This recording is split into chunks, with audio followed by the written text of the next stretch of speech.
You ask Tiger to solve.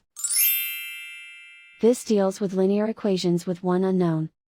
The final result is x equals 4. Let's solve it step by step. Simplify the expression. Expand the parentheses. Simplify the arithmetic. Group all constants on the right side of the equation. Add 18 to both sides. Simplify the arithmetic.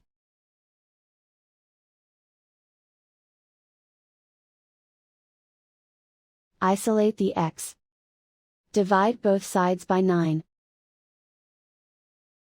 Simplify the fraction. Find the greatest common factor of the numerator and denominator. Factor out and cancel the greatest common factor. And so the final result is x equals 4.